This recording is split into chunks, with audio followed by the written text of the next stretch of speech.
আপনি যদি ক্যান্সার আক্রান্ত হন, আপনি উপদেষ্টা হওয়ার পরে আবার চিকিৎসার জায়গাটা, হসপিটালটা চেঞ্জ করে আর করতে পারবেন না।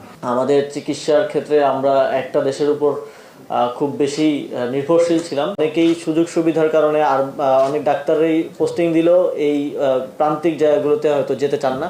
সেক্ষেত্রে আরও কী ধরনের ইনসেন্টিভ তাদেরকে দেয়া যায়, আরও কী ধরনের সুযোগ সুবিধার করা যায়, সেটা নিয়ে আমরা কাজ করছি, যাতে করে ডাক্তাররা সেখানে কাজ করতে উদ্বুদ্ধ হন এবং প্রান্তিক হাসপাতালগুলো যেগুলো আমরা করছি সেগুলো যথাযথভাবে এবং এফিসিয়েন্টলি রান করে। এই বিষয়ে স্বাস্থ্য মন্ত্রণালয় এবং আমাদের স্থানীয় সরকার বিভাগ একসাথে কাজ করছে।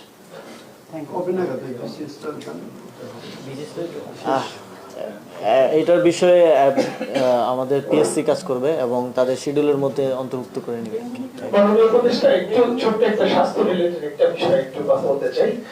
বাংলাদেশের স্বাস্থ্য পুরো ব্যবস্থাটাই সবাই মনে করে যে অস্বাস্থ্যকর, যে কারণে আমরা অন্তর্বর্তী সরকারের স্বাস্থ্য উপদেষ্টাকে দেখি দেশের বাইরে গিয়ে চিকিৎসা করতে হয়।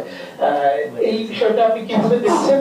আরেকটি বিষয় হচ্ছে যে আমরা একই সঙ্গে দেখছি যে সারা দেশে জনগণের টাকায় যে কমিউনিটি ক্লিনিক গুলো তৈরি করা হয়েছে, অন্তর্বর্তী সরকার অর্থাৎ 5 তারিখের পর আমরা দেখছি যে সেই ক্লিনিক গুলো মানে স্থবিরতা দেখা দিয়েছে, সেখানে ঔষধ পড়ছে না ঠিক মতো এবং সেটির তদারকি আসলে নেই। এই কমিউনিটি ক্লিনিক রক্ষায় আপনাদের কোনো উদ্যোগ থাকবে কিনা? দুটো পয়েন্টে আপনি আশা করছি জবাব দেবেন। ইতিমধ্যে যেটা বললাম যে আরো বেটার সমন্বয়ের জন্য আমরা স্বাস্থ্য মন্ত্রণালয়ের সাথে কাজ করছি এবং সরকারের উচ্চ পর্যায় থেকেও স্বাস্থ্য মন্ত্রণালয়ের জনবল বৃদ্ধি, ডাক্তার বৃদ্ধির জন্য ইতিমধ্যেই সিদ্ধান্ত গ্রহণ করা হয়েছে এবং দৃশ্যমান পদক্ষেপ আপনারা দেখতে পাবেন। আর 5 আগস্টের পরে অনেকগুলো ক্ষেত্রেই আসলে স্থবিরতা দেখা দিয়েছিল। আমরা ইতিমধ্যেই সেই জায়গাগুলোতে উন্নতি করতে পেরেছি এবং আরও আমরা কাজ করে যাচ্ছি। এবং চিকিৎসার বিষয়ে যেটা আমি যতদূর জানি, নূরজাহান আপার যে তিনি ক্যান্সার আক্রান্ত এবং ওনার যেই চিকিৎসাটা এটা আজকে সিঙ্গাপুরে হচ্ছে এমন না, এটা অনেক দিন আগে থেকেই উনি সিঙ্গাপুরে নিয়ে আসছেন। তো কন্টিনিউয়েশনটা তো আপনি যদি ক্যান্সার আক্রান্ত হন, আপনি উপদেষ্টা হওয়ার পরে আবার চিকিৎসার জায়গাটা, হসপিটালটা চেঞ্জ করে আর করতে পারবেন না। তো আমার মনে হয় এটা একটা মানবিক বিষয়, এটা মানবিক জায়গা থেকেই দেখা উচিত।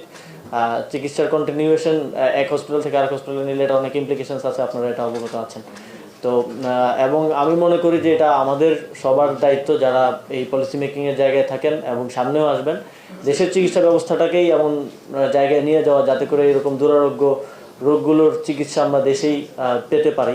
ইতিমধ্যে আপনারা জানেন এই বিষয়ে অন্তর্বর্তীকালীন সরকার অনেকগুলো উদ্যোগ নিয়েছে।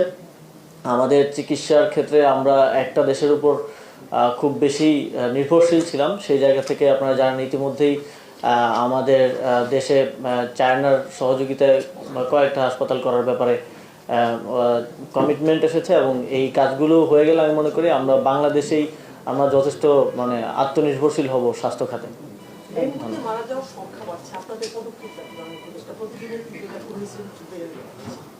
ডেঙ্গু নিয়ে আমরা কাজ করছি, তবে এই ডেঙ্গু নিয়ে কাজের ক্ষেত্রটা আপনারা জানেন অনেক ডাইভার্স। এখানে আমাদের জনসচেতনতা থেকে শুরু করে চিকিৎসা সব কিছুর একসাথে করতে হচ্ছে এবং আমি এই বিষয়ে আহ্বান জানাবো নগরবাসীকে, বিশেষ করে এই যেই কারণগুলোতে ডেঙ্গু ছড়ায় সেই বিষয়গুলো নিয়ে আমরা জনসচেতনতা করছি। টিভিগুলোতে আপনারা জানেন অ্যাড যাচ্ছে, এই বিষয়গুলো একটু ফলো করা এবং এই সচেতনতার যে দিকগুলো সেগুলো মেনে চলা, যাতে করে ডেঙ্গুর প্রজনন, এডিস মশার প্রজননটা আমরা নিয়ন্ত্রণ করতে পারি এবং